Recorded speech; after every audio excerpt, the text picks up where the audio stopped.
and share my screen. Tell me if you see my screen now. Yes, we Okay, can so see let me yours. move into full screen so that you will have, I think, a better view on the presentation. Here we go. Can you see the slides? Yes, I can see Okay. that. Okay, perfect. And I don't think I have a complete view of it. By the way, for all the participants, feel free to raise your hand in the course of the in the course of the presentation to ask questions if you want. I'm not sure if I can see well if someone is raising his or her hand, but anyway. Fershte, I'll rely on you in case someone would like to ask a question as we're progressing. Okay. Okay, thank you very much. Thank you very much.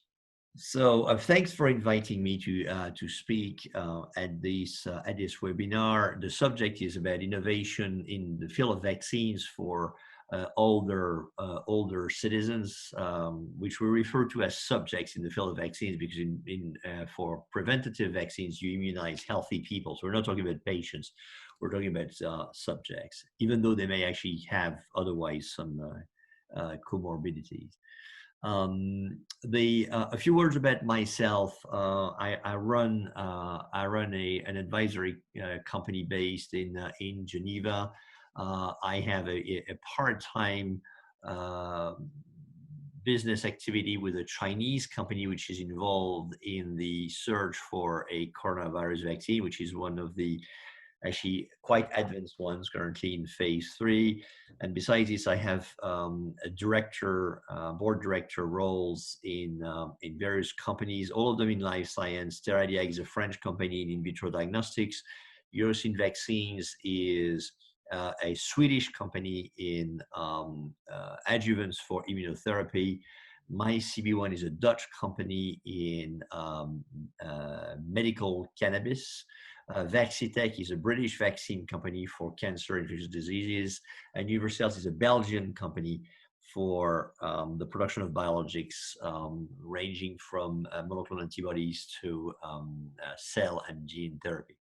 And besides this, I do a little bit of investment advisory as the partner for Switzerland in a French family office, which invests in medtech. So that's Mary Equity Partners. I'm the chairman of an Italian family office which invests in early stage life science, and I'm mentoring companies that are into the MIT incubator, which is based next to where I live in Switzerland. So considering the subject of the day, and there's always a lot of I would say reactions or comments when it comes to vaccines. So please make note that the way I present beyond the data, the way I present the content of this presentation is entirely my opinion, and there's one looks like I see some conversation points. Yes, because you are the new host, I ask you when Sven and Katarina Okay. is connecting. Please, please choose them so they can speak. Okay. Yeah, enable their microphone, Sven and Katarina. I think they are connecting. Okay.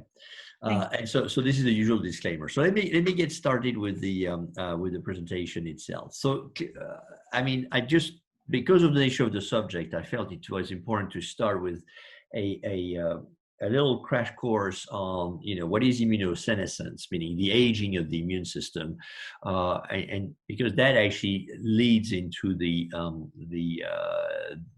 key considerations to understand in terms of how do you assess vaccine effectiveness in seniors, and are there any novel technologies that help enhance the efficacy of vaccines in seniors. And that matters, especially in the current situation, because as everybody knows, this coronavirus is actually having a higher morbidity and mortality in senior people, and therefore making sure that they're efficiently protected matters a lot.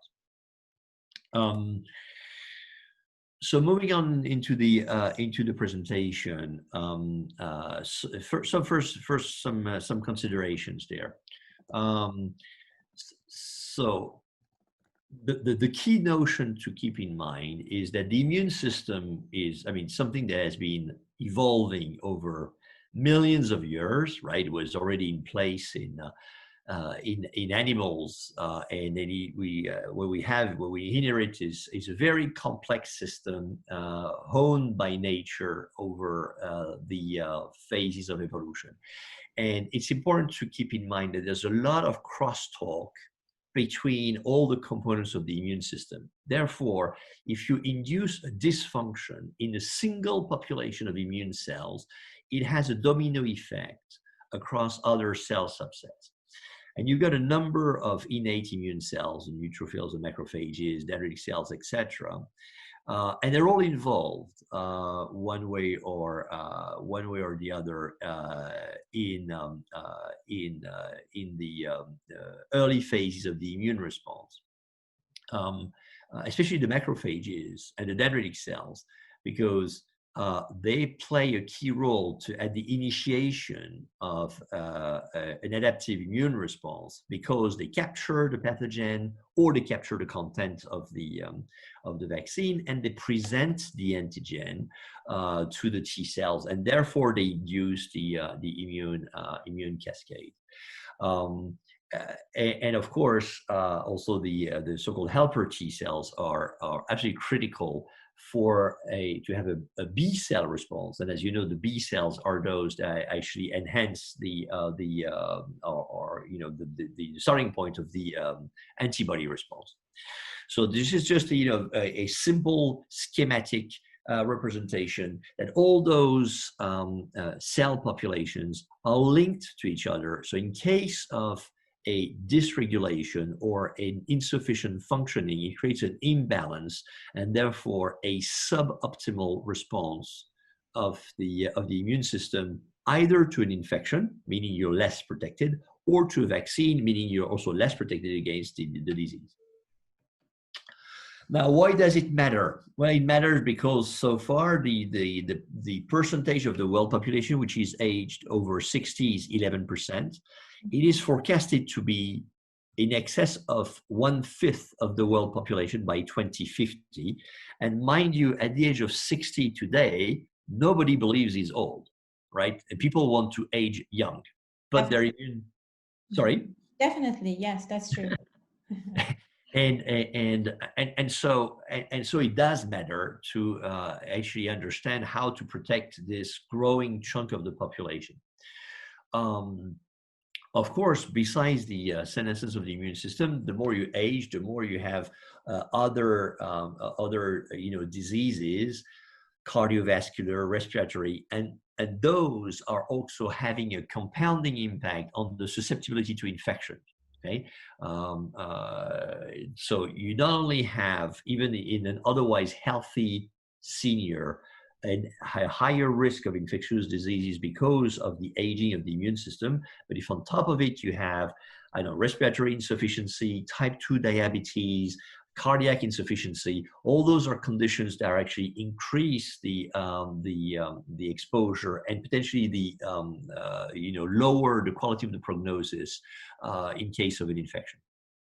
So what you see in older people is you see an inverse CD4-CD8 ratio. So the CD4s are the T cells that stimulate the B cells to produce the antibodies, whereas the CD8s are the so-called killer cells that actually kill the infected cells.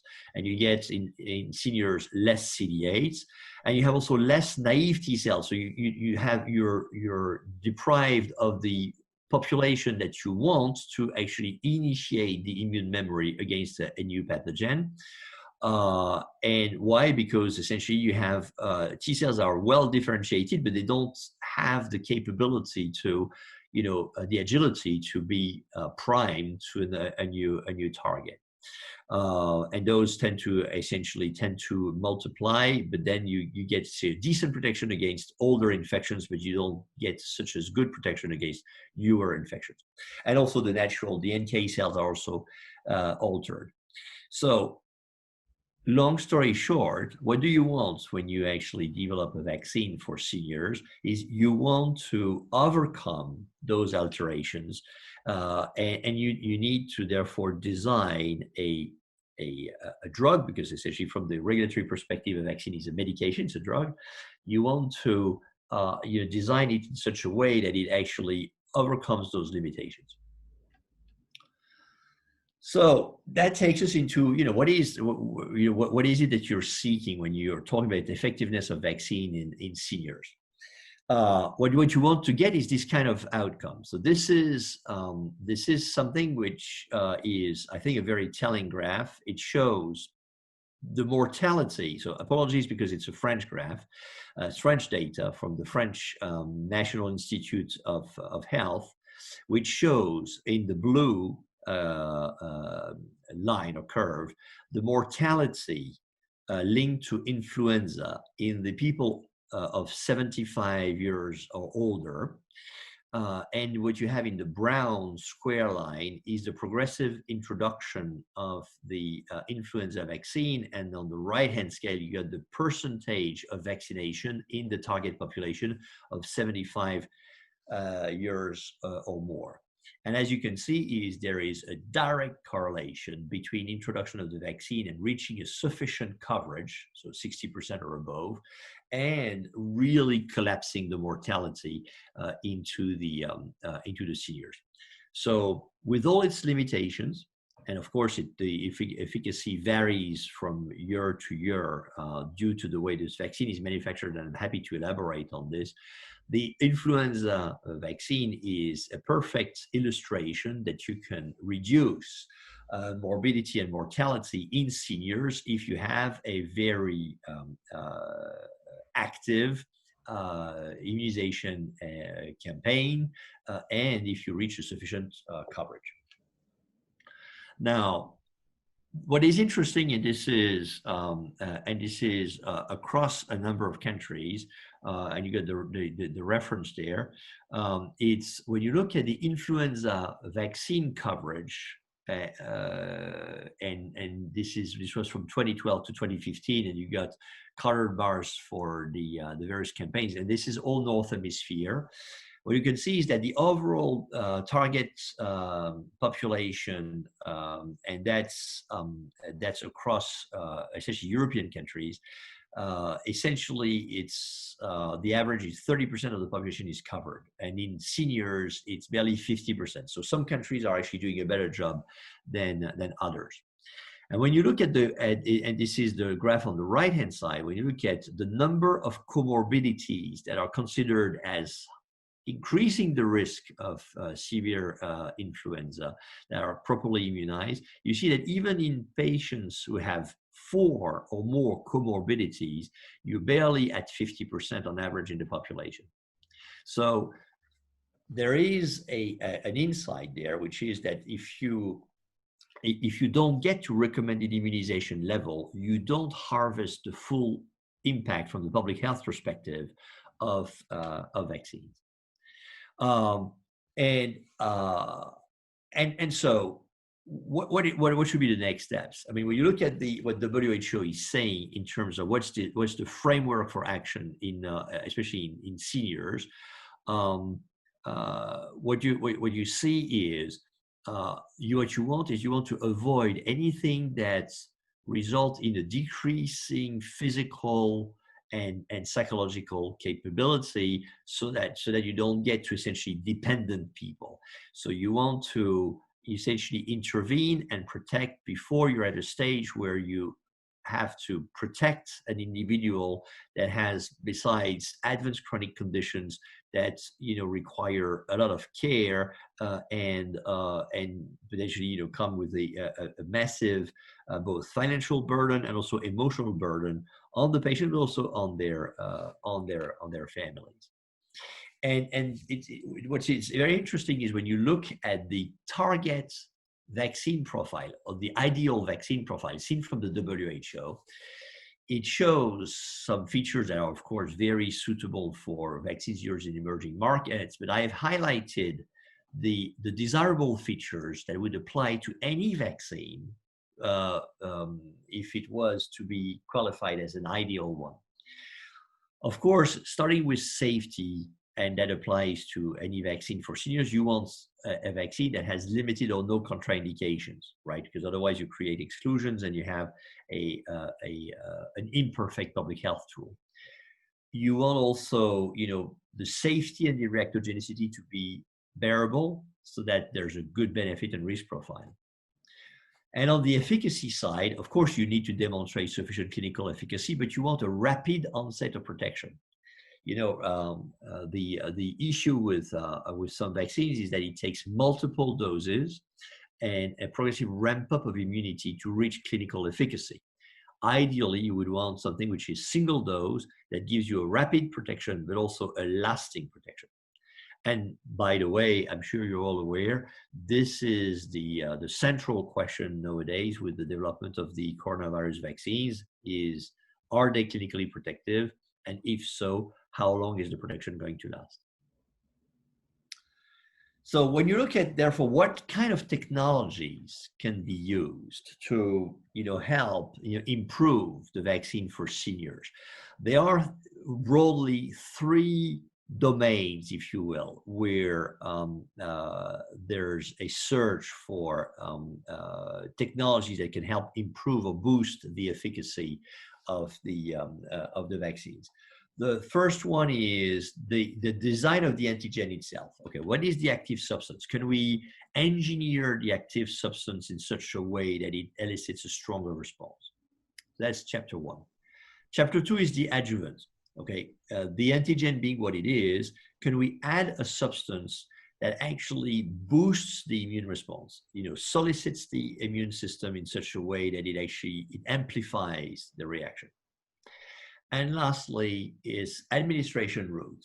Are there other ways, such as the transdermal route, to access, the dendritic cells, or is mucosal immunity, for instance, for an airborne pathogen, generating the production of IgAs at the mucosa level as a first barrier to entry before there's a systemic circulation of the pathogen, in which case the IgGs and IgMs come into play, and the T cells. But before that, can we start stopping or stemming the severity of the infection by acting at the mucosal level?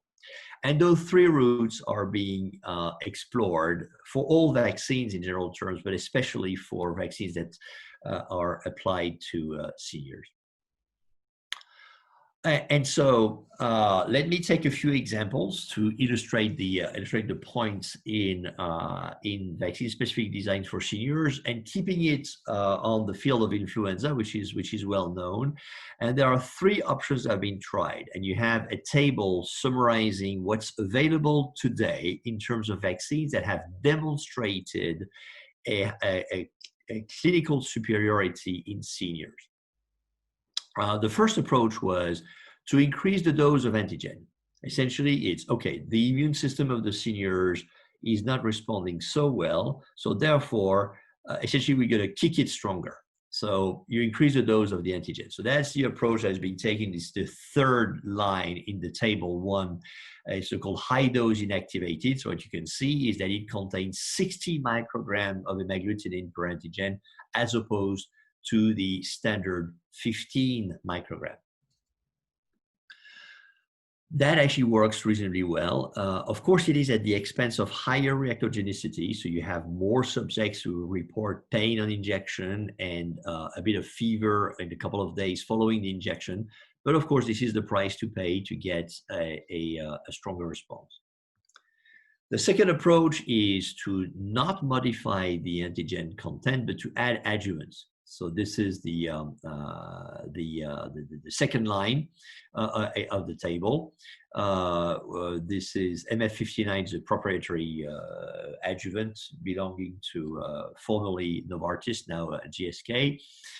And essentially what the adjuvant does, it increases the ability of the dendritic cells to present the T cells, and therefore it increases the exposure to the immune cells, and therefore it elicits a stronger response. This one is also demonstrated in phase 3 as being delivering a superior response. And the last one is a recombinant quadrivalent influenza vaccine, but this one here is a kind of hybrid of two approaches. It's a recombinant antigen, so instead of growing it on eggs and isolating the virus and then using a chemical process to essentially extract immunoglutenin, immunoglutenin is produced in cells that are genetically modified to express the immunoglutenin, and on top of it there's a higher content also of the immunoglutenin, so it's a kind of a hybrid approach, if you will, between recombinant and high dose.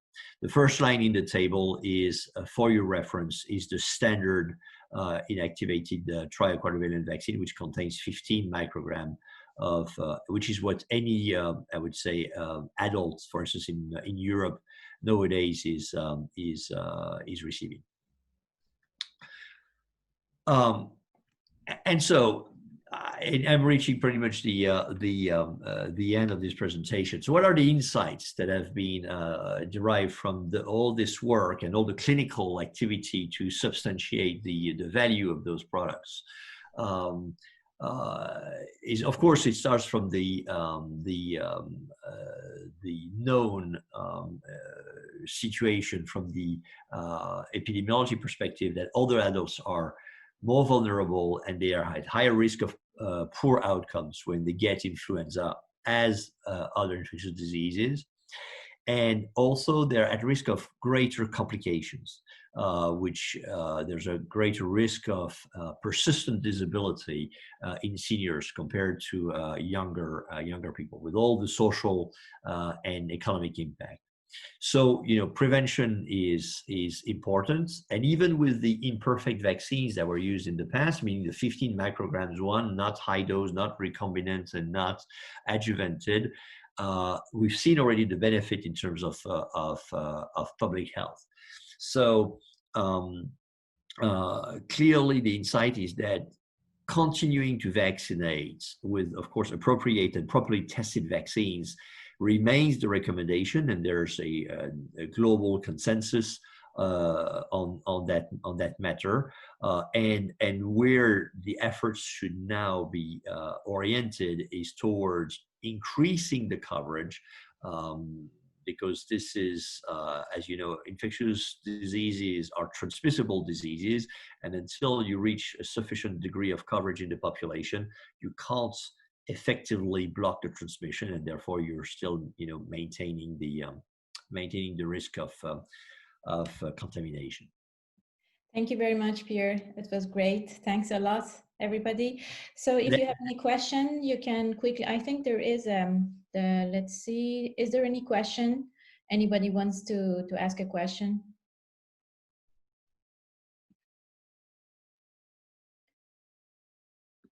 So if not, I may ask you one question, Pierre. Sure. So how long we should wait up to the next to have a secure, less risk-free vaccine in Europe? I have asked you this question. Against what? Against the coronavirus, you mean? Yes, sure. Well, the vaccines that are currently under development are following the norms of clinical development for vaccine. Okay, the only, I would say, adaptation is the so-called adaptive licensing approach, or adaptive clinical design, where if you got positive results, rather than pausing, you actually move almost seamlessly from phase 1 to phase 2 and phase 2 to phase 3. And this is, of course, driven by the urgency of the situation. The body of evidence which is available so far is already quite convincing. All the vaccines that have reached permission to execute their phase 3 have demonstrated in phase 2 that they're reasonably safe and that they elicit an immune response. Now, the real question is whether this response is clinically protective, and that's the role of the phase 3 trial in natural conditions in countries where you have viral circulation, to demonstrate. and also as you know, the subjects of the phase 2 are monitored over time, so we will know pretty much the duration of immunity over 1 year on the phase 2 cohorts, sometimes in March, April of next year, and we will know whether this response is clinically protective towards the end of next year or early 2022. So the decision which is likely to be made by the authorities on the basis of the interim results of the phase 3, which should be available end of this year, beginning of next year, is a matter of risk-benefit balance. If the vaccines are demonstrated as clinically protective, but you still don't know how long the immunity lasts, a response, albeit imperfect, is better than nothing. So you're already seeing countries that have decided to, if the results are positive, meaning yes, the vaccines protect against the infection, even if we don't know how long the protection is lasting, we'll use them to start, stemming the problem. Okay, thank you very much. One more question quickly, please, Pierre. Hilde Stevens is asking, is there at this point in time a different approach in vaccine development for the elderly and compared to a more standard approach for the larger public? Well, again, the crux of the matter is to stimulate the immune system. So all the various approaches to stimulate the immune system are being tried. What you're seeing also with the sort of the boost to innovation, which the coronavirus infection is representing, you're seeing technologies that were still in the making, like RNA, which are being tried. DNA, mind you, is not a new thing, right? DNA vaccine was tried 20 years ago. Okay, and it raises plenty of programmatic challenges because of the difficulty to have the DNA penetrate the cells and elicit a response. The vector technology is more recent and has been yielding positive results. So that's what is being tried. But besides this, again, there's adjuvant and a route of administration, but not much more, because there are no other known ways to elicit a response from the immune system. You need to get the immune cells to react to something which is presented to them as something that they will have to recognize as being foreign and to be eliminated in the future. Okay, thank you very much, Pierre. Now, can you invite Professor Dr. Sven Stegman, please? He is among the participants. Done. And I'll turn to mute. Thank you very much for your questions and your attention. Thank you very much. Thank you very much. Okay. So, how do I get my, okay. So I need to share my screen, I guess, right? I think you can share your screen because I have enabled the screen share for all of the panelists. So I do not have any button to share my screen. Normally I need to. It should be between chat and register and record. But if you don't have it, it's free because I don't know. Did you have a special button, Pierre, when you wanted to? Yes, I have. It's in the bottom bar. It's between the chat button and the record button. There should be a screen share button. It looks like a tiny screen with an upward arrow. Did you see that, Professor? No, I do not see this. It's just in the horizontal line, just at the bottom. It's a green. Yeah, I have shot, and I can raise my hand, and I can put in some frequent F and A. Yes, but answers. But Okay, I understood. I understood what's the problem. Pierre, you may designate Professor Stegman as the new host. so he can share his, and you know, after Professor, he may designate Katarina, and Katarina may designate Okay. Dr. Briganti, and so they can share their screen. Okay. So now Sven is designated as Yep, and now I see this beautiful Okay. green. So now I just need to find this. So let me move to mute. I'm on mute. No, we can hear you. Ah, okay. So, okay, can you see it? Yes, we can see it. Thank you very much. Yes. Let me go to full screen now. Okay, Thank good. So, first of all, I would like, you know, to thank the organizer for this webinar. And the focus here is on the pandemic. As we discussed, what are the drawbacks, what are the advances maybe we can see from this pandemic in terms of patient-centric drug product development, specifically also for older patients. And you might have seen maybe yesterday that the European Medicines Agency finally published a reflection paper on pharmaceutical development for medicines used in the older population that was put online yesterday and finally endorsed on October 15th. Yet I took a little bit more a holistic view here and wanted to a little bit understand what is the change in the development, not only of the vaccines, but in general, how we interact with patients during the pandemic, and what are the drawbacks, but also what might be advancements that we would see. So first of all, we know that the older population is the most vulnerable patient population. And I show you this slide here also to get a little bit more clarity on diseases. When we compare it to the younger generation, we see different patterns of diseases. And the older we are, the more we see multimorbidity. And we are looking here to the older population, male, female, there's really not much difference. We see diabetes, respiratory, and cardiovascular diseases increasing.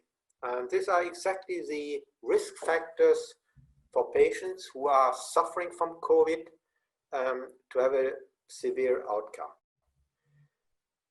What we also saw from the beginning of this pandemic, that this population, the multimorbid, the older, were considered as a high-risk population. And there was a lot of focus suddenly on this population, which is normally not the case when we look backwards to, you know, disease. We're talking about diseases, but not about population. So COVID really helped us to focus on a specific population, which is the most vulnerable one.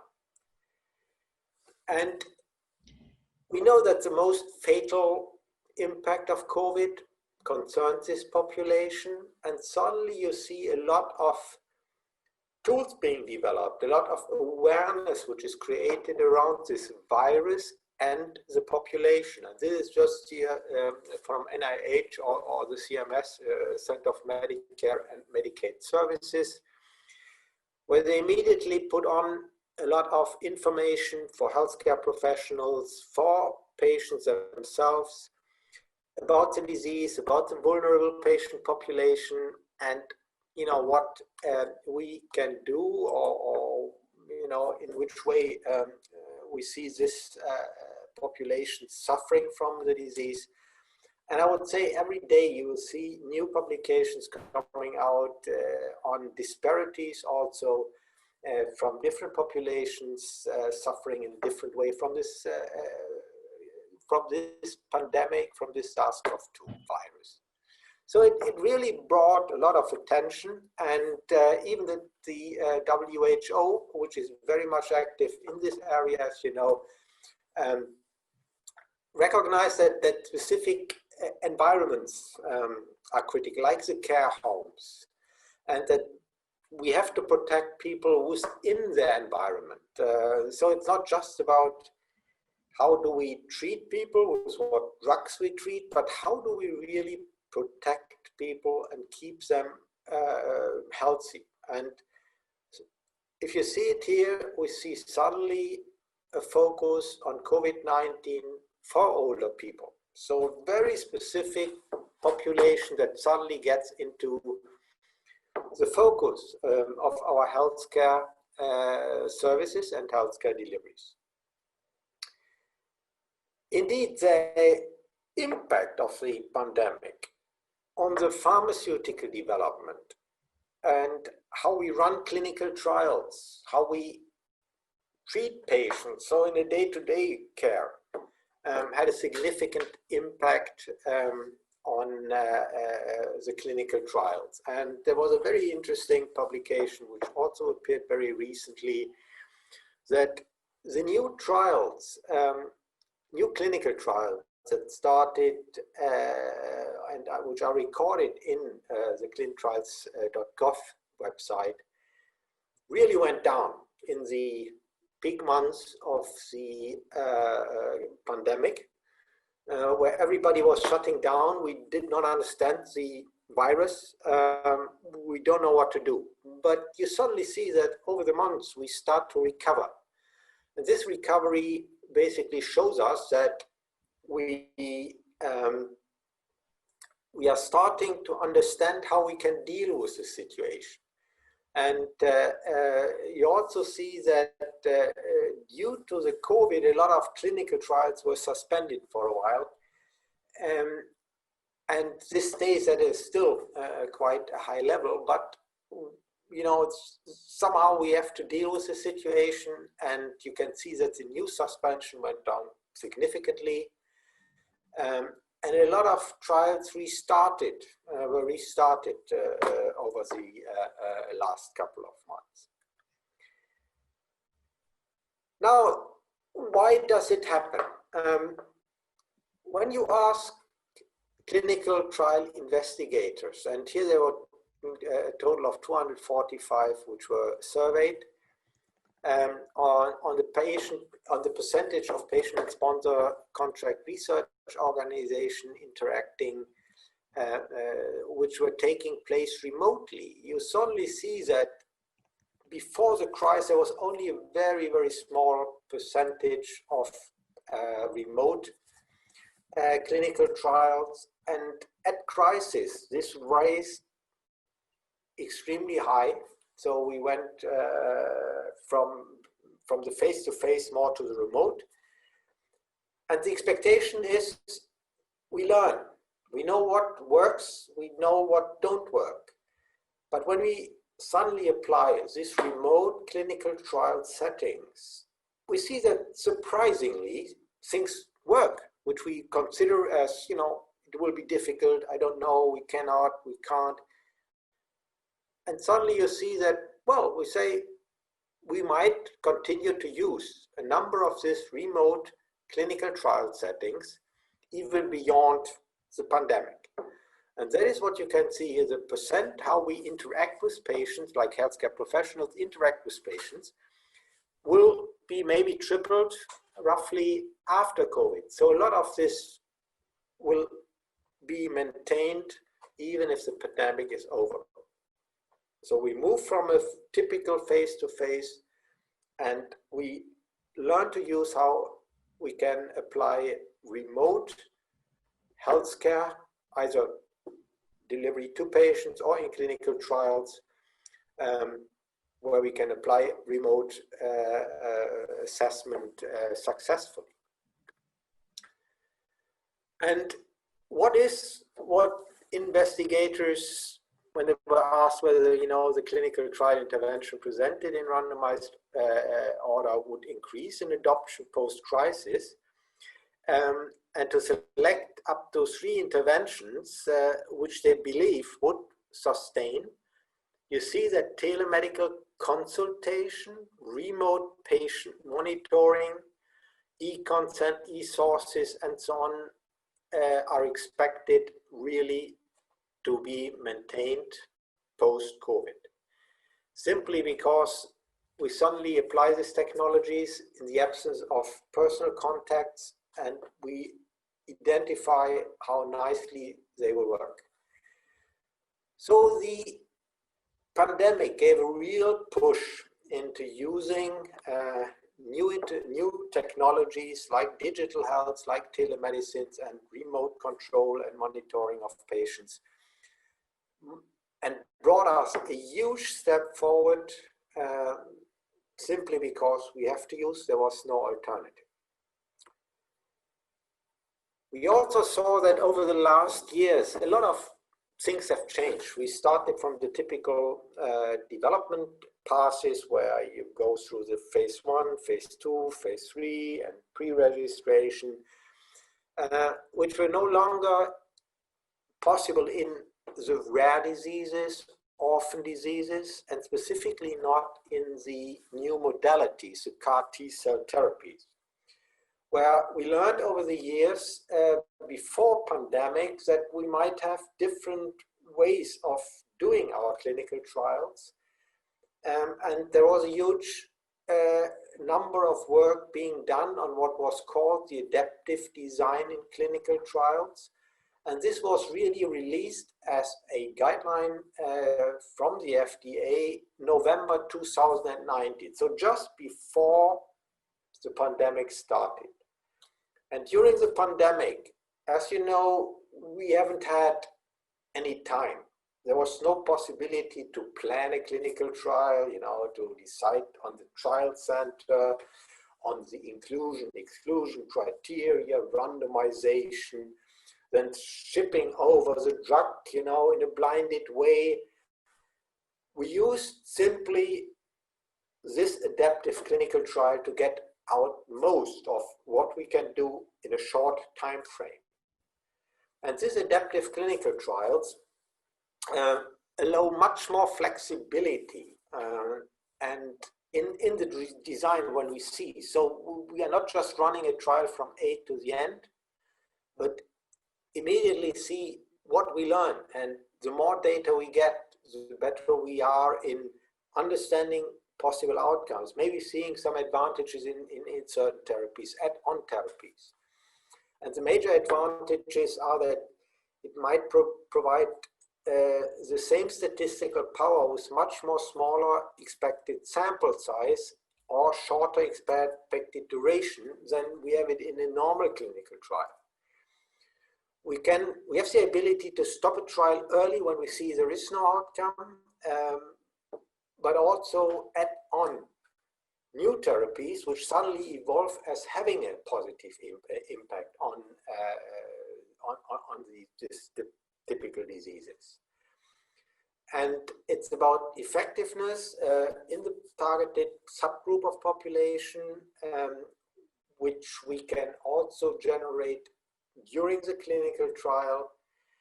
And patients might be much more willing to enroll in trials that use response adaptive randomization, because this increases the probability that the subject will benefit even from these more effective therapies.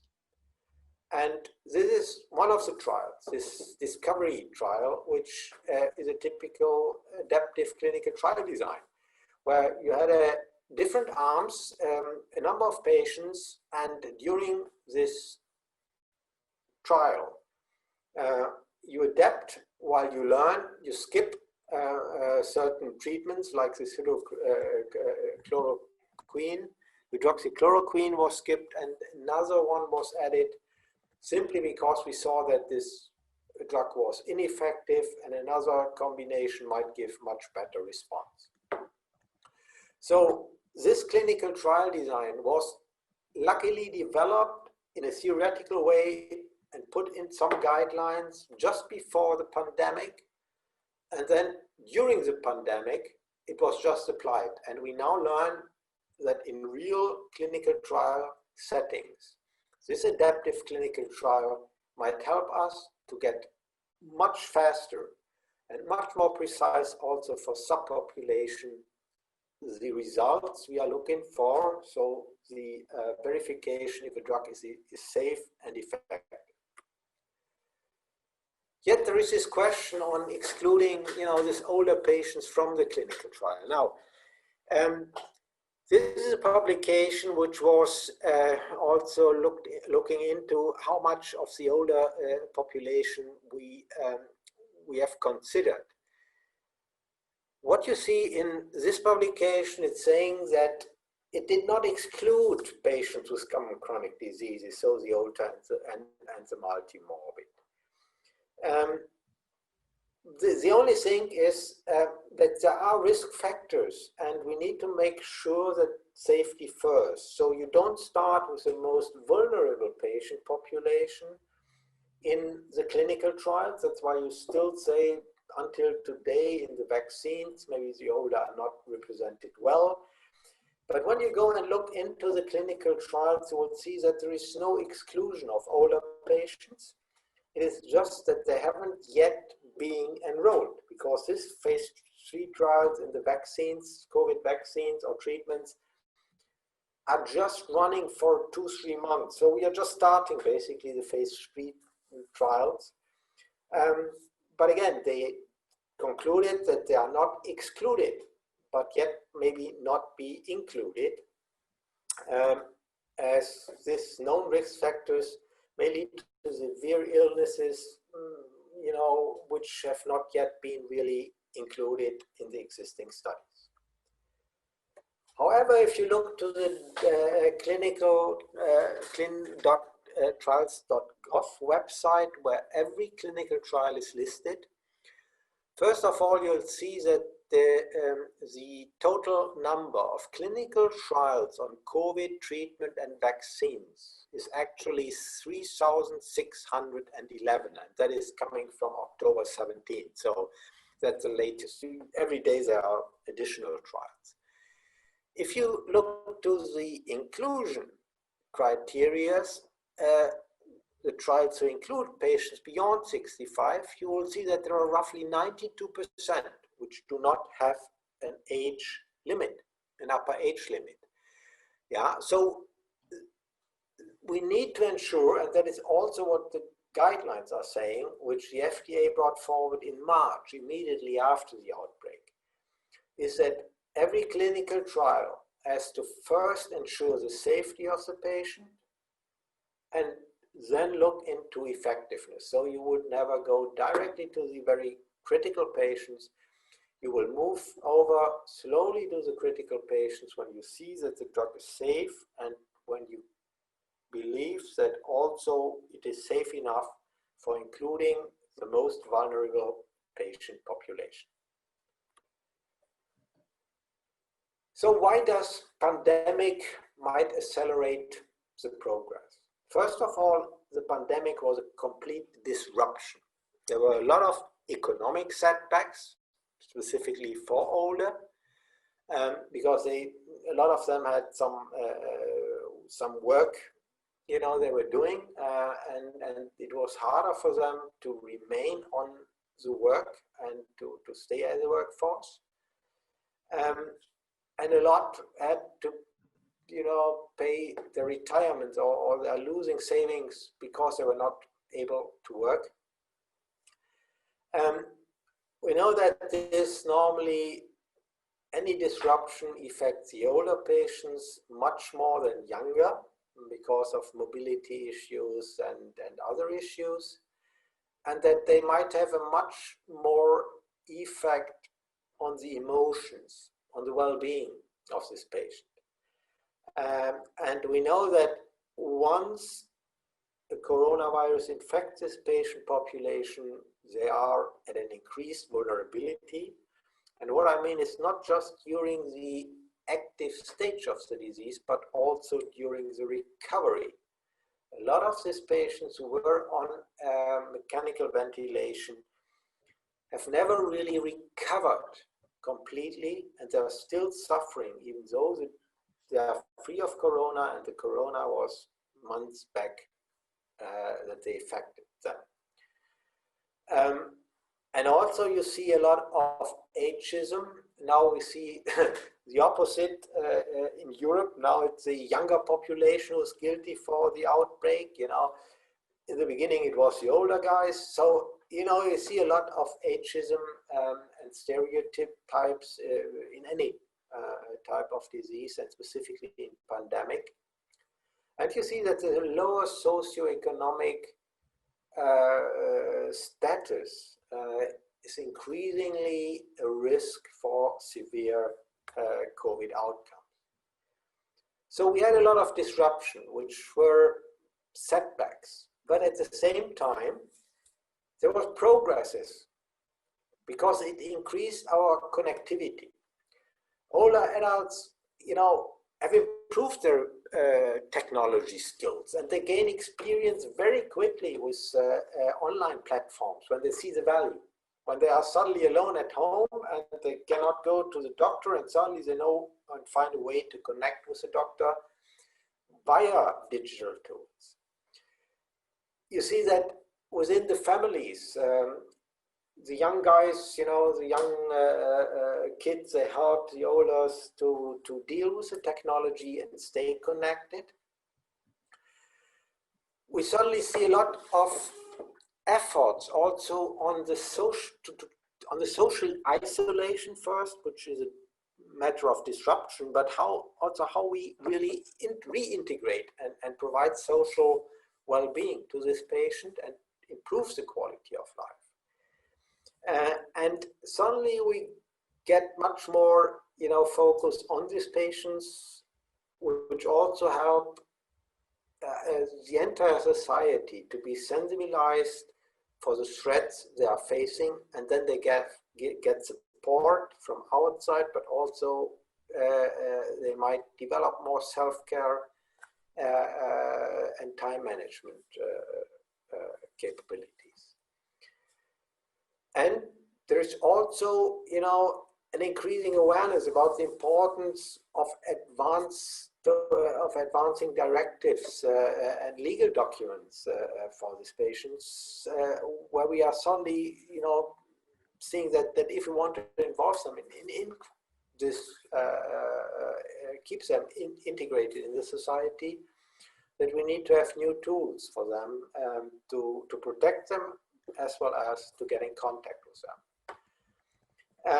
And there might be also an upswing of the interest among professionals across disciplines to work with older on public health issues, because we suddenly see them getting into the middle of a pandemic crisis where we need to act on. You also see that a lot of guidance or guiding documents have been developed from authorities, healthcare authorities and medical authorities, on how do we really move forward in engaging older patients into clinical research. And this is being done by reducing the burden, by reducing the barriers. And the same applies for the social participation of these patients. And here you see that a lot of new guidelines have been put forward. And yet we are not, you know, at the end, it's still a very important continuing discussion and movement towards really reducing the barriers. And what will be a reduction of a barrier for an older patient is also a reduction of a barrier for younger people, because it becomes more easy to join clinical trials in a very safe way compared to the previous things where you are, or previous procedures which were much more challenging. So we have suddenly an opportunity to really make an impact on our older adult patients. As the pandemic really drives us or pushes us to improving the way how we do clinical research and how we get access to the patients. And there are also new initiatives which are running. Yeah. Like here, you can see the digital health trials to improve the clinical trials, which is also a governmental initiative where everybody can get in, get on, and define novel endpoints, digital health technologies. We start to decentralize the clinical trials. So simply imagine that an older patient needs to go back to a clinical trial center to be monitored. And if you do it 3-4 times for older patients who have mobility issues, that's a threat. They will not be able to do. But if they are sitting at home and can do it from home, that's much more easier. And you can more engage with patients and site, and you have also new tools in feasibility studies database. So there are a lot of opportunities still what we can do with this pandemic impact, and where we can leverage digital technologies much more to transform the clinical trials. And in this publication, you can see that they made a number of good suggestions on what we can really gain from this pandemic to run clinical trials. Also incorporating technologies, new technologies, and committing to use the digital technologies also to address the disparities. Not everybody has these tools, and we can make an investment in the next generation of workforce in medicine and clinical technology and research that we can really learn from it. So in conclusion, the pandemic was and is a complete disruption of the established processes in drug product development and healthcare provision, causing reactive shutdowns and discontinuations in the beginning. Yeah. While such a reaction was mandatory in the beginning, it is not sustainable. We cannot say we shut down and then we wait until it's over. So we had to react, and the only possibility was to adapt alternative methods and make them directly applicable. So instead of waiting for evidence, clinical evidence and trials and processes, there was no other way of doing it. We had to use. And the requirement for such alternative and new technologies is that we need to select them based on readiness. Readiness in terms of technology, but also in terms of people. And I think that over the last 10 to 15 years, we have advanced tremendously in technology, and also people get much more used to such technologies. We need to also look into the risk mitigation. We should not take any, unsafe new tools or tools which, have a high failure rate. During this pandemic, we had a lot of learning and optimization of tools, because we applied them as they were, and then we see, well, certain things work, others don't work, but the things which don't work, we can optimize, we can go over.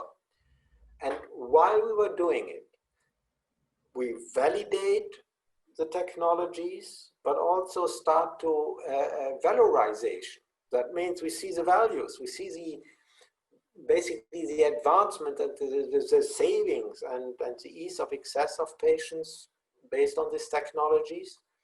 So we get and move much faster with innovation than we would have done without this pandemic.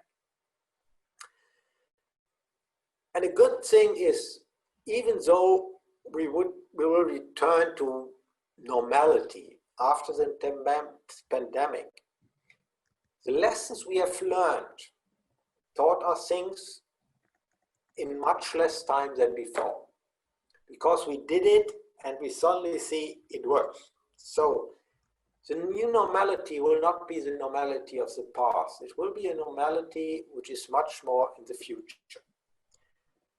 We will then no longer give up this lead, which means, you don't go back to something which you consider suddenly as being, middle age.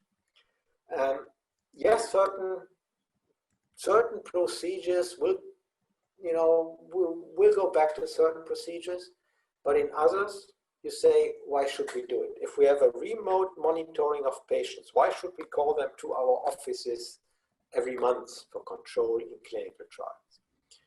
So that's why I'm very confident that the pandemic gave us a huge push in terms of advancements, but also in a lot of, hopefully in a lot of other questions, specifically on the ethical side, on how do we deal with this kind of vulnerable patient population?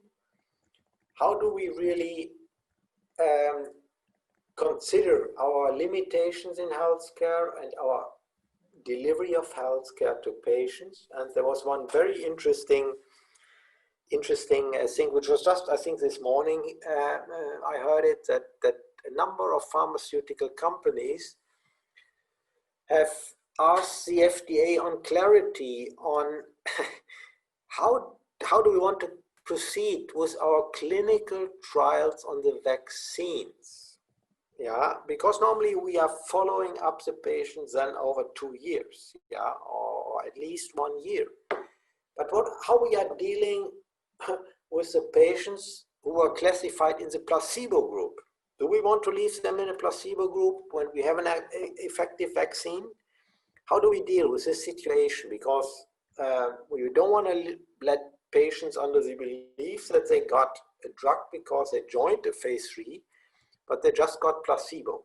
Yeah, and at a certain moment, we have to break this blindness of the study. And that's a very important and ethical question, because we cannot say, now we have an effective vaccine, but the people who were classified on the placebo arm of a clinical study, that they will not be informed that they got placebo. And having said this, I'm at the end of my presentation, and if there are any questions, I'm happy to answer them. Thank you very much, Professor. Thank you very much. It was a great presentation. We are so honored to have you here. So is there any question let me see, there is one question, if I can see. Yeah, Margaret, can you ask this later or write directly to Dr. Morgan? Yes, there will be. We have discussed this earlier. There will be a vaccine in 2021, but probably in the second half of the year. Dr. Morgan have given an explanation about it, but if we have time at the end of the program, he will come back to you and he will give you another answer. But otherwise, there will be a recorded version of this whole webinar, so you can go through and listen to his answer. Okay, thank you very much. Yes. Can I just, it's actually more a comment and a question to Sven. Sven, thanks a lot. It's for a very documented and insightful presentation. The first observation is that I cannot agree more with you that we are seeing lasting changes in the way clinical research is going to be conducted. And in a way, this epidemic has been fostering innovation and stimulating the creativity of companies, and some of those changes will be there to last, and certainly for the better, and maybe a greater comfort or a greater acceptability of the execution of the clinical studies from the patient perspective. The second thing that you mentioned about the how do we handle subjects who received placebo in the phase 3 studies. What I can share with you is that, and this is agreed upon between the authorities and most manufacturers that I'm aware of when I'm aware of this subject, is that when you unblind the study and if the vaccine is demonstrated as clinically protective, then there's a disposition whereby the subjects who receive the placebo can receive the vaccine for free. In other words, there will be other doses that are set aside to immunize after the fact. They pay the subjects who receive the placebo, again, if the vaccine is demonstrated as clinically protective. Okay, yeah. I was just a discussion I had. I followed up this morning, and I was surprised because a lot of these questions we never had to ask before, and suddenly we are dealing with quite important questions which just arise. No, absolutely. Your point was excellent, and it's both. It's essentially an ethical point to begin with. I mean, why would you leave someone who has received the placebo and actually contributed to demonstrating the value of your product, possibly taking a risk? That's the principle of randomization, and not assume the moral responsibility of providing that person the right response as soon as it is demonstrated as being the right response. So this is now a disposition which is standard in the as I'm aware of in when you discuss the protocol of the phase 3 with the ethical committees in the various countries around the world. Yeah, thank you. Good comment. Thank you very much. Yes, Pierre. Now, will you please? Yes. Add features to Katarina. Yes, Katarina. Can you share your screen now? Yes, I'm in the process of sharing my screen. Okay. Hello. Hello. Yes. Thank you very much. You're very welcome, Dr. Katarina Lopez Pereira from Medac Pharmaceuticals. We will discuss about the opportunities and challenges in market access for repurposed medicines for COVID-19, and she will give us some of the examples for that are used in aging related to aging diseases. Thank you very much. Okay, thank you so much, Ferry. Good morning, everyone. My name is Catarina Lopes Pereira, and as Verstep mentioned today, my presentation will shed some light on repurposed medicines, what are their challenges and opportunities in COVID-19 pandemic and beyond. Also mentioned by Verstep, I'm currently working in global market access at Medac, and I'm a pharmacist by training and also studied management and statistics. Starting in the first slide, and to answer the question, why are repurposed medicines so important? I invite everyone to imagine. Imagine that there is a disease unmet need, and there is a need for a fast discovery of an effective treatment for this disease. Or imagine that there is a disease unmet need in a therapeutic area where there has been high development risk of new molecules, and there is not much incentives to develop molecules in this area. Or another example, imagine that there is an unmet need in a disease with a small population, a kind of forgotten disease. For all these examples and more, repurposed medicines can help and be a solution to tackle these unmet needs. Moving on to this new slide, I'll develop the concept of repurposed medicines and why they are so important. Simply described, medicines repurposing, also known as repositioning, is a medicine development strategy established on the reuse of existing medicines for new medical indications. Repurposed medicines refer to the discovery of a new indication in existing medicines. A repurposed medicine is of special interest to patients, healthcare professionals, and healthcare systems because we are referring to a trusted molecule with a safety profile that is better understood than an entirely new molecule.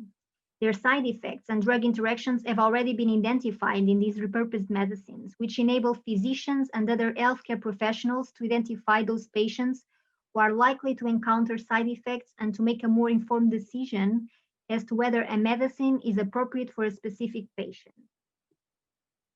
This important aspect of a better understanding of the safety profile of repurposed medicines translates in the clinical development, where generally the preclinical and phase 1 clinical trial work has already been done for most of these medicines, and they only have to undergo the remaining phases for marketing approval.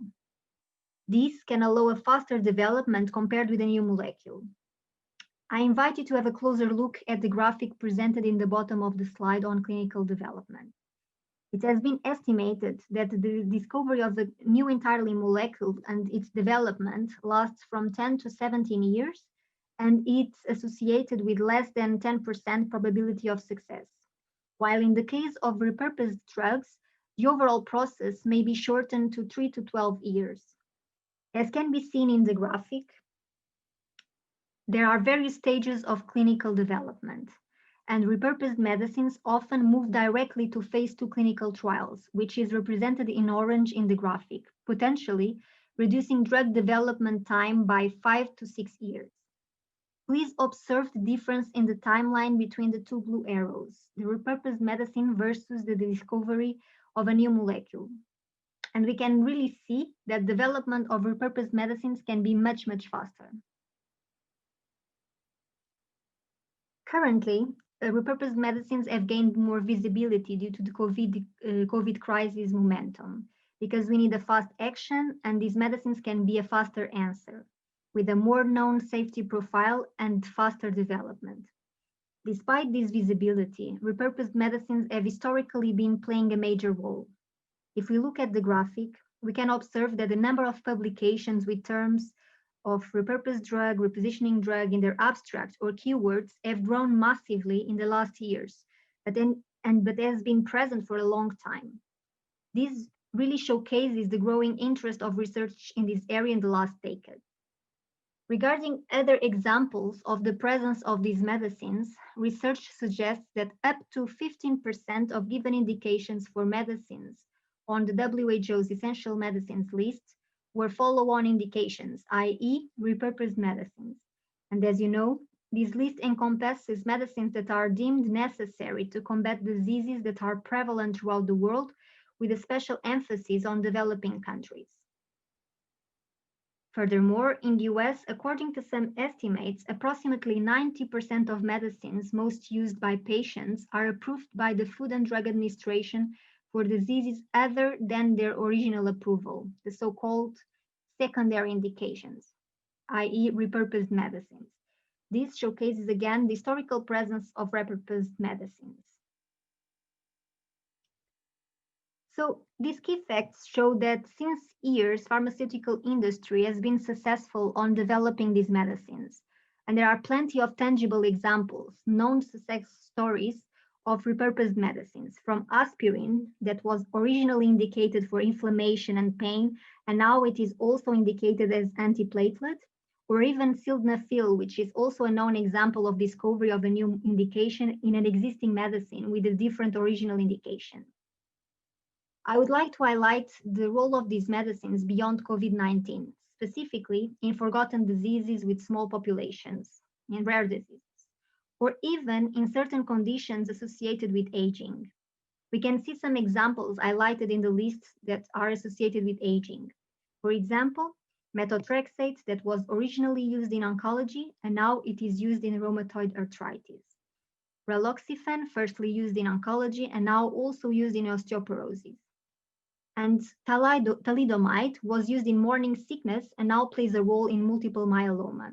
These lists, which is not exhaustive, can really showcase the historical importance of repurposed medicines.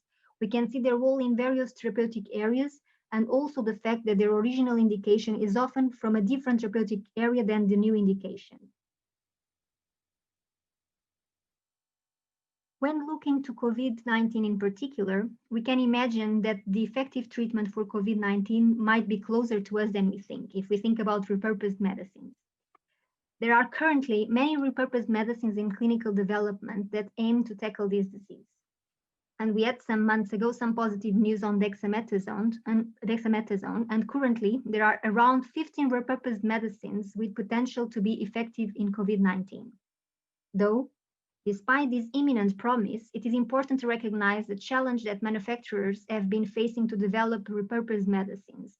And we can also bring some tangible examples to the particular aspects of repurposing medicines for COVID-19. The challenges I refer to are multifactorial and might have hindered pharmaceutical industries to pursue the development of repurposed medicines. Some of them are legal or regulatory aspects, but there are also market access challenges. And the focus of this presentation today will be on the market access side. The current rules to access the market in the various countries globally are currently not adequately or specifically tailored to recognize the value of repurposed medicines. In many countries, even if the repurposed indications demonstrate a higher value of the medicine compared to existing alternatives, often it leads to price reductions in Europe due to a combination of price volume agreements, external reference pricing, or budget impact analysis.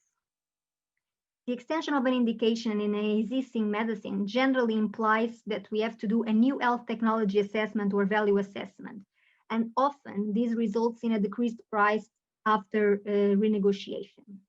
This, of course, creates a lack of incentives to discover a new indication in an existing medicine, and as such, valuable repurposed treatment options may therefore never be reaching the market for value assessment. And this is, of course, unfortunate due to its potential to bring additional benefits to patients and society. While bringing these issues specifically for COVID-19, it will be interesting to see how repurposed medicines will be evaluated in light of these market access rules challenges that I've just mentioned. Various countries globally will likely apply these health technology assessment, value assessment rules. What will be interesting to see is how the clinical benefits of repurposed medicines in COVID will be compared in countries with these strict health technology assessment rules. As currently there is no specific treatment indicated for COVID-19, and generally the value of a medicine relies on a comparison with an existing treatment, I'm wondering if these repurposed medicines for COVID will be valued and rewarded adequately if the comparator is the best supportive care or the best next treatment. Or will they be compared with vaccines if these will be launched earlier than the repurposed medicines? It will be really interesting to see if there will be any adaptation of these rules for COVID-19 repurposed medicines. Other challenges can be the way some countries value medicines, connecting the price of the new indication to the existing indications of these medicines. As mentioned, generally there is a renegotiation, and the discouraging results of these negotiations in the past and the uncertainty of achieving an adequate reward for their repurposed medicines have really disincentivized manufacturers from launching repurposed medicines, where the potential reward was always anchored in the previous indications of the same medicine. Therefore, I really reiterate that tailored and differentiating rules and incentives to develop these medicines are necessary to incentivize manufacturers to go through this route. Another aspect that will be interesting to question is if the same external reference pricing rules will also apply to innovative repurposed medicines in COVID. Many countries are applying external reference pricing globally, from Canada, Japan, Middle East countries, and many European countries. And generally, manufacturers minimize the impact of these rules by launching first in countries with more ability, willingness to pay, and afterwards, in a sequence, they launch in countries with more socio-economic constraints. And we have observed that this results in differences in timely access to patients. And of course, if you transfer to COVID, we can question how much delay in access will patients with COVID suffer if they are located in these countries with socio-economic constraints. How much will these patients be penalized by the application of these rules? So again, an adaptation of these rules for these repurposed medicines will be needed to mitigate this delay in access. Concluding, we can see that repurposing existing medicines is an increasing crucial component of today's drug R&D landscape. For it to reach its full potential, the opportunities lie in adequate incentives and also adequate and tailored market access rules. These must be rethought to make sure that we support the significant work that is taking place to market these medicines. A global health emergency of the magnitude like COVID-19 calls for a bold international response at the governmental, political levels, and also a close collaboration between all healthcare stakeholders from all the stages of the process, from development to market access.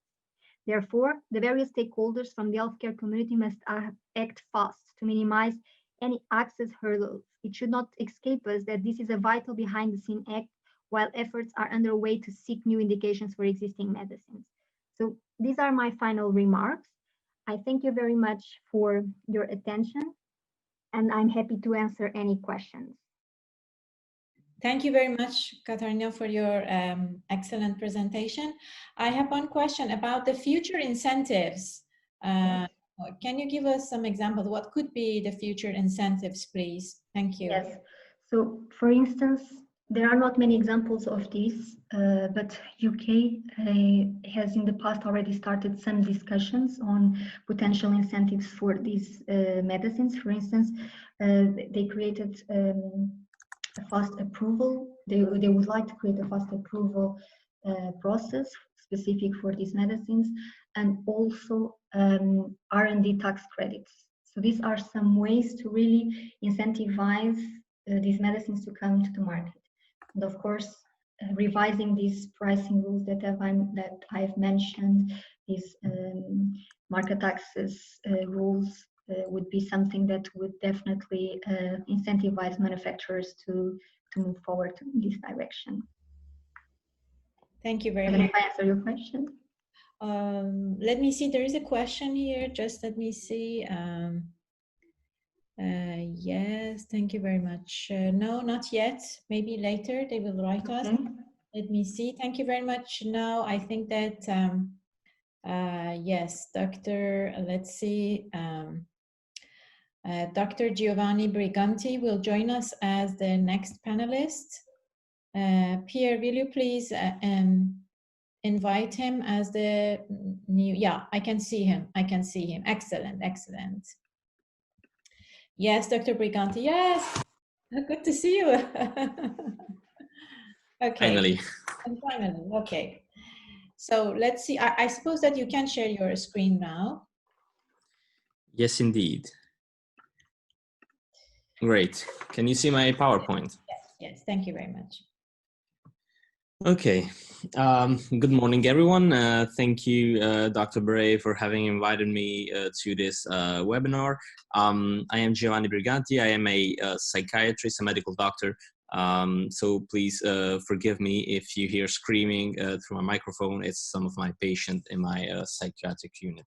I lead the initiative AI for Health, which is a governmental initiative which is part of the Belgian government strategy to innovate and adopt AI in medicine. And it is part of the broad strategy in Belgium, which is called AI for Belgium.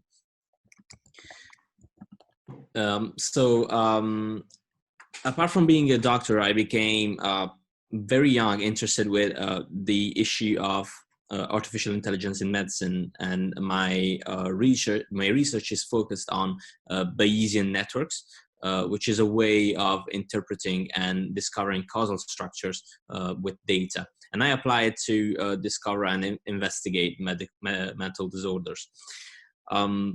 Therefore, I successfully became interested in the I3H Institute, led by Professor Michel Goldman in Brussels, to the issue of translating AI innovation in medicine. And that is where I became interested in applying AI in healthcare as a whole. I teach artificial intelligence in medicine at the University of Brussels and physiology in Switzerland. So AI has revolutionized medicine by offering first an increased autonomy for patients, and second, an advanced set of tools for clinicians. A new and exciting field of medicine has been arising in recent years, which is called augmented medicine. And augmented medicine is a framework of techniques that clinicians can use for clinical practice and innovate research and development with such techniques which derive from AI and smart technologies. AI has penetrated the medical world 20 years ago, and first clinicians were interested in retrieving prediction from symptoms, from disorders, while basing themselves on medical data, which was contained in EHR, electronic medical records. They use machine learning and neural networks to detect risk. For instance, does my patient A risk an adverse event A, and can my patient B risk the same adverse event A based on their medical record? But recently, the medical community became interested in exploring communities of symptoms, communities of disorders, and communities of individuals. And needless to say, the COVID-19 pandemic is, well, many countries are using AI models to monitoring the pandemics.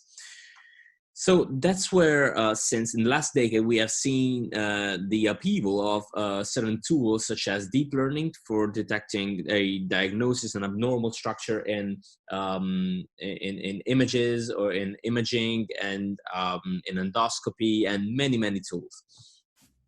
And the third thing that has been developed in the last decade are hybrid tools. That is, tools that are based on AI, but also well, exploit other things such as virtual reality or augmented reality.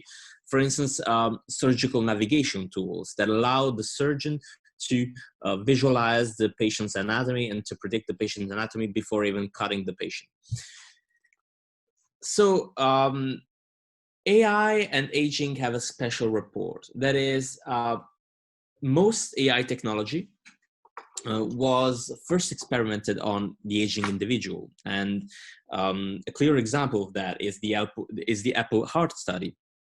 Apple Watch was first tested to detect atrial fibrillation on the aging individual of the community, of the university community, so that they could have a great example to explore the cardiovascular risk and to help train the algorithm. And most medical technology was at first targeted for the aging individual. Why? Because the aging individual is isolated, so we can help him be more connected. It's polychronic, that is, he has several diseases and we need to treat them all at the same time. And third, the aging individual has a full EHR. We have lots and lots of documents that can attest of the individual diseases, its parameters, his hospital stays, and so on. How can AI help the aging individual? Well, we have 4 categories and we will each review them in this presentation. The first one is monitoring. The second one is prediction. The third is diagnosis through causal inference, and that is my domain of interest in research. And fourth is personalized medicine. Let's start with monitoring.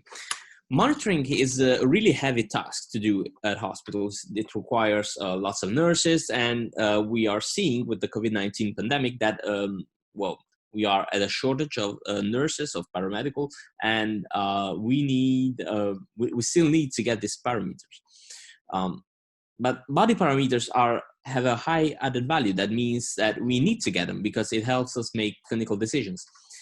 AI tools and devices can help the clinicians achieve such measurement, as previous speakers have told them, to achieve what is called continuous medical monitoring. That is, retrieve and detect continuously what is going on with the body parameters of the patient. And monitoring was the initial goal of medical technology and one of the first goals of medical AI. The goal is to separate what is normal and abnormal and alert the doctor or the general practitioner or the responsible nurse and close one about what is going on with the patient. And that is really important in the aging individual.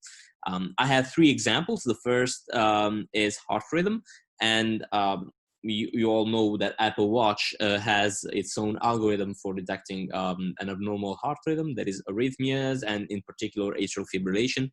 And what it means is that this algorithm was trained on the aging individual, and therefore it is optimized for the aging individual. Although it can also detect it on less old patients. What it is important is that if the patient is affected with an abnormal heart rhythm, well, if it is an aging individual, it won't be able to alert the physician or the nurse or some close one, and therefore we still need to take that step further. And hospitals still need to, and general practitioners, they still need to integrate the data that comes from wearable technology into the hospital system so that we can better assess the patient. The second example is diabetes, and well, older individuals that have diabetes know how it is difficult to maintain a social life and to be able to attend social events without coming to fall into one of the hypo and hyperglycemic episodes that need either sugar or insulin and so on. And it is important to monitor continuously what is going on with the blood sugar. And nowadays, there is medical technology that allows continuous glucose monitoring that is put forward by societies like Medtronic and IBM, and allow our individuals to monitor how their blood sugar is going and to predict whether there is going to be a hypoglycemic episode or a hyperglycemic episode. The third example is epilepsy, that is seizure detection. Epilepsy is a complicated matter for neurologists to actually see where an epilepsy is going on with the individual. And new medical technology is able to detect seizure and alert the physician and alert the hospital and alert close ones. So that's really a catch.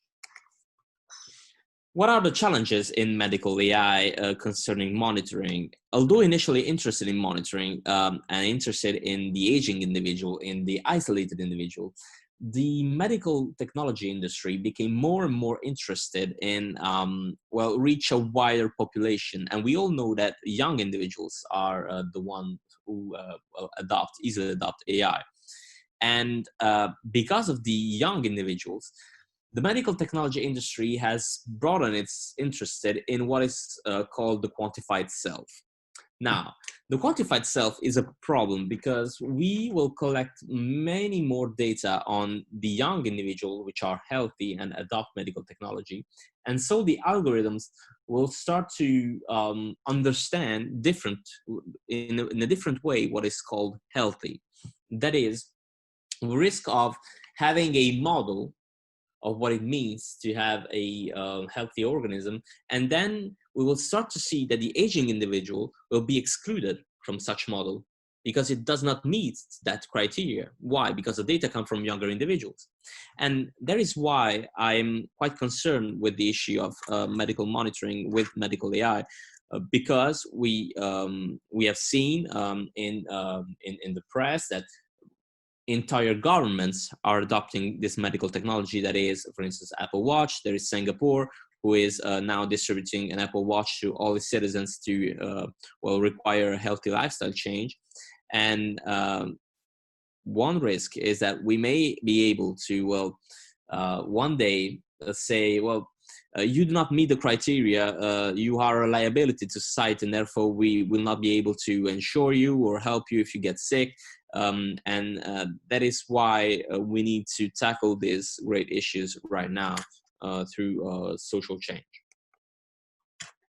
Let's shift to prediction. Medical AI is able to retrieve and detect risks from electronic medical records. That is, the patient's file. But hospital systems do not integrate most of the time to exploit this data to detect risks. Most hospitals, however, most advanced hospitals, have what is called the clinical decision support. But what it only does nowadays, that it tells the clinicians, well, your patient has an allergy to that component. The same principle could be applied to whole protocols of taking a patient and healing a patient with, for instance, heart disease or diabetes. And it can be done. It has been shown in the literature. It can be done with entire protocols of following, for instance, how to treat a heart failure, an acute pulmonary failure, and so on. And the first step we need to take into account is that we need to combine EHR with natural language processing. That is, detecting, structuring data from patients' files, so to really be able to predict any kind of event. And that is one step that many hospitals still have not taken nowadays. Let's shift to diagnosis. Diagnostic AI is really important for the aging individual because clinical presentation is somewhat complicated. We cannot really tell whether a patient is suffering or whether a patient is presenting that symptom. And we need to put together many parameters, most of which will be abnormal because the individual is old, and tackle the difficult diagnosis. So this can be achieved with causal inference, which is deeply rooted in Bayesian artificial intelligence. And we can combine all sorts of variables, say body parameters, medical imaging, endoscopy, and detect with deep learning or networks what is going on that is abnormal. And that is really important because since the aging individual is a particularly difficult patient to tackle, this can reduce the learning curve for younger doctors or doctors who do not have much experience with a given medical problem, and the machine can help the doctor achieve a diagnosis. Two medical specialties are being revolutionized by AI, and needless to say, the two of them are diagnostic radiology and histopathology. Why? Because those are two specialties where the doctor most often does not see a patient. It is not related to the patient, and what he does is diagnosis. There is many challenges for a medical AI, and aging is one interesting topic because all becomes quite difficult to detect, and therefore all difficulties can be translated with medical AI. The first challenge is the replicability crisis. That is, nowadays, most AI studies fail to replicate in other population, and that means that we do not have the performance of an algorithm in one population, a testing population that was used to develop the algorithm, and the final population, that is the population that adopts the algorithm and use it. That is a problem. Why? Because first, we have a variability with individuals, even between regions. For instance, an algorithm that will function well in one region, for instance, in France or Belgium, will not be able to function in other regions. For instance, an algorithm which will be developed in Brussels may not be able to detect the disease in Paris, and vice versa. That is one difficulty. But then consider how these algorithms are often developed on healthy or poorly ill population, and then we need to apply that to older population. Well, we need to reconsider most AI studies in medicine and develop and clinically validate such tools with standard research practices, which have not been done by now. Why? Because most actors that develop AI algorithms are actors from the industry and non-hospitals and not university. Well, we need to collaborate together to build better algorithm. This first issue is deeply connected to the second issue, that is overfitting. Algorithms of AI will tend to function too well on the source population that was used to develop the algorithm, but they will not perform too well on another population because they were made to detect even the smaller change in the source population. So that is a big issue because we can only detect such overfitting, that is the problem, after the algorithm is adopted by the target population, and therefore we misdiagnose and mistreat several patients. The third problem is the study of AI against doctors. Industry is pushed towards studies that may prove that an algorithm is effective against doctors. That is, algorithm outperforms doctors, and they can write in a study, well, we can prove that our algorithm was as effective as a radiologist to well detect a clinical change. However, we will need doctors around for more than to be a safety net around the eye, and the COVID-19 pandemic has shown us that. That is, we always need doctors for acute and complicated situations to challenge and to treat patients. In fact, even if we use AI to tackle physicians and to tackle physicians' work, AI will not replace physicians. Instead, it will only make our lives easier as doctors, and it does not change what a physician is and what a physician does. That is, a physician is much more than diagnosing a disease and prescribing medication. Well, that is a scientific advocate, that is a professional that upholds certain standards of care, and so on. So we need in the next decade to start studying AI and doctors to see how that makes a difference for patients. The last domain is personalized medicine, and that is, I think, one of the most important ones for older people after monitoring. That is considering the patient as a whole and tackling the complicated issue of diagnosis and treatment in that patient. Why is personalized medicine important? Well, AI can deal really well with specific kind of data set. That is high dimensional data where we have a few individuals and many variables, that is genetics, and temporal data where we have many images, for instance, in imaging or endoscopy for only one individual. AI tools can allow to analyze such data and build personalized models that apply only to the patient, based off, of course, a larger sample and population. That is the challenge. We need to tackle the issue of personalized medicine, and to build personalized medicine, we first need data, but data protection and it can be a problem in that matter.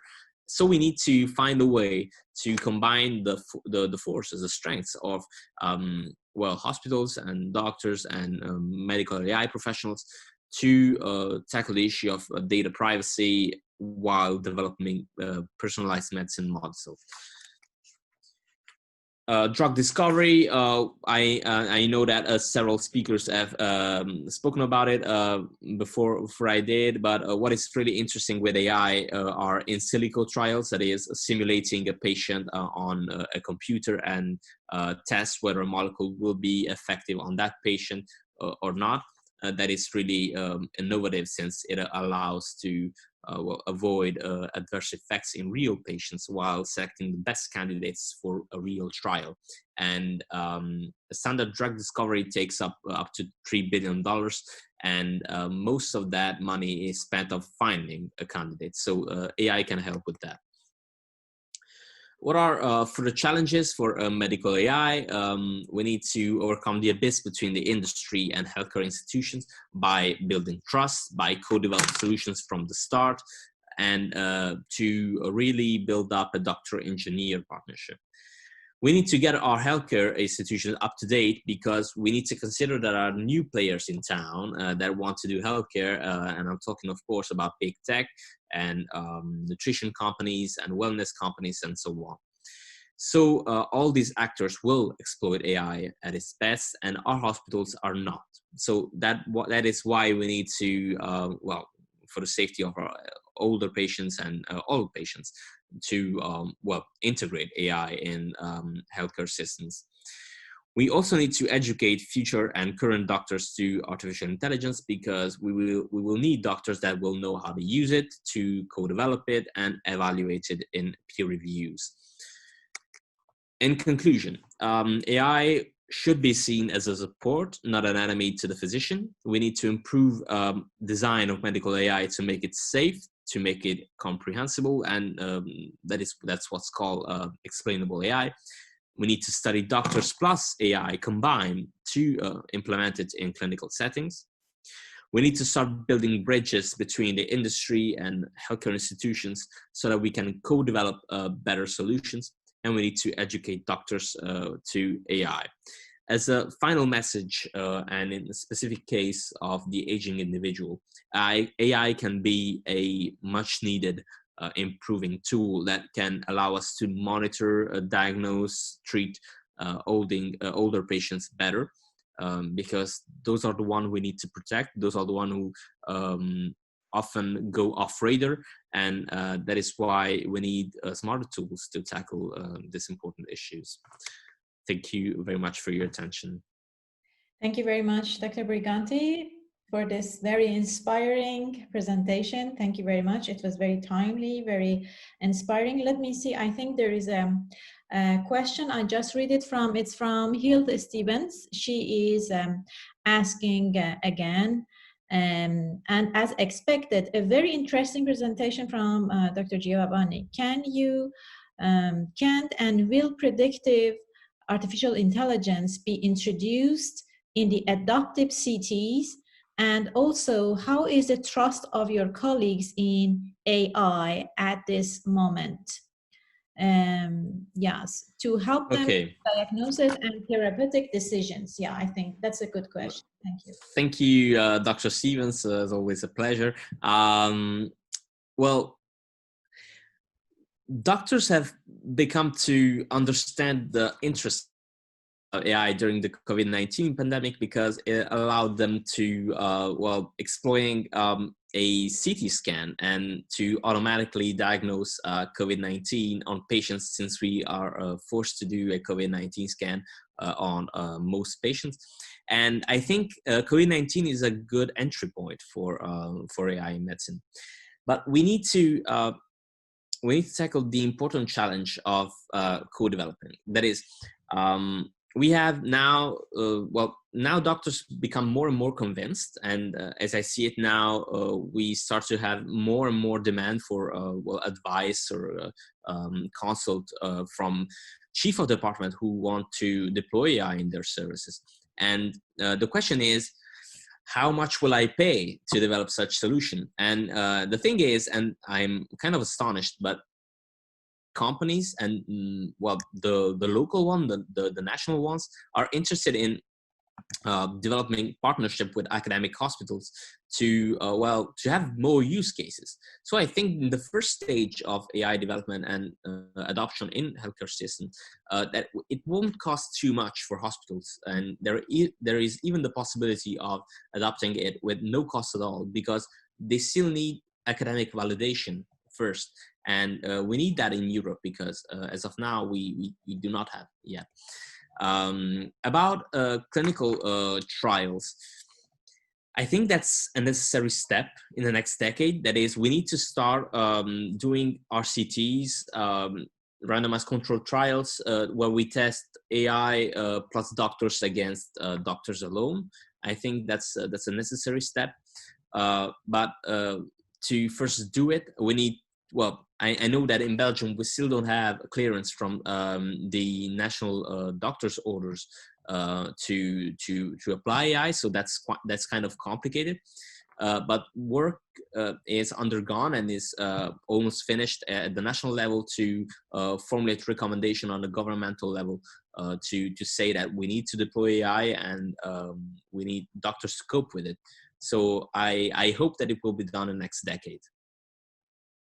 Okay, thank you very much. Let me see, Dr. Morgan had to disconnect, but he has a question for you. Well, yeah, actually, I'm still there, so let me ask the question and then I'll have to dash out. Giovanni, great presentation, thanks. And I couldn't resist asking you this question on the algorithms. Maybe it's a perception on my part, but and by the way, there's a similarity in this respect with vaccines. People in general terms, and sometimes the medical professionals, they don't understand the way the algorithms are being designed and for what purpose. And that has an impact on the acceptability of AI as a tool for what it can deliver. So I guess my question to you is, assuming that this set of experimental conditions that I designed are accurate, is what kind of educational approaches could be undertaken to raise the level of acceptability of AI as a tool for what it could bring to public health by increasing the level of understanding of how the algorithms work and the purpose that they're pursuing. There are many parts to your question, Dr. Morgan. So I will try to answer them all. First, the problem with explainability. The issue with the early adoption of algorithms is that neural networks are unexplainable. So you have hidden layers, and you don't know after the training period how the algorithm will behave, how the neurons will be underconnected and interconnected to finish the to deliver the output. That is why machine learning is the first level AI. I think the ultimate level of AI is a causal inference. That is, you don't have neurons that represent a reasoning process, but you have neurons that represent the real world. And when you have that kind of network, it is much easier to explain that to a doctor. A doctor is Bayesian by nature. So if you present it with a network of causes and effects, it will understand it. Nowadays, algorithms are not explainable by design because there are neural networks which are difficult to explain. So that's the first question. I think first we will need to develop better methods and to move away from neural networks and to be able to propose better models first. And the second model, the second part of your question was about the educational approaches and educational opportunities. I think a first step is we need to educate the professionals first, because those will be the one who will have to work with AI, and that can be achieved by revolutionizing how we take an approach to university. I think we'll need to expand the statistical modules in healthcare studies. We will need to introduce machine learning, and that can be done within the existing programs. What was done in the United States and other private universities around the world is that they redesigned the medical curriculum with AI, and they will co-organize a co-diplomation, yes, with the engineering faculty. And I think that is one possible way forward for our European systems. There is an alternative, and those are we'll need also to educate the population, and that can be done with several initiatives. In Belgium, for instance, we launched a course, which is a general introduction to AI, which does not need any knowledge of math or stats, and can be done by any citizens, and it explains the basics, the fundamentals. So we need to educate the professionals, and that should be done within the curriculum. And the second part is educating the patients and the populations with more general approaches, such as it is being done in Finland and in Belgium. Those are the two first countries to have done it. So I don't know if that's a complete enough answer for you. I can detail in more. That's very good. Thank you very much. Very insightful. And I'm not too surprised that actually Finland would actually be at the forefront in this world. And discovering that Belgium is actually also paving the way. It would be very interesting to look at the outcomes, especially at the population level, when the time comes to measure the effectiveness of those educational approaches. Well, there are many people who are inscribed, registered with such courses. It was launched 1 month ago in Belgium, and we were at more than 30,000 participants, I think. So it has become quite a success. I think it should be replicated across our Western countries. Yeah. Certainly. Well, thank you very much. Thank you. Thank you very much, everybody. Thank you for your participation. Thank you for this great, inspiring presentations. It was my honor to share this session with you. Thank you for all of the participants for joining us. And we will continue these programs in more detailed versions by face-to-face interviews, probably, that I will register, and I will share it again. So thanks again, and let's have a nice day. Thank you. See you again. Bye-bye, everybody. Thank you. Bye-bye. Bye. Thank you.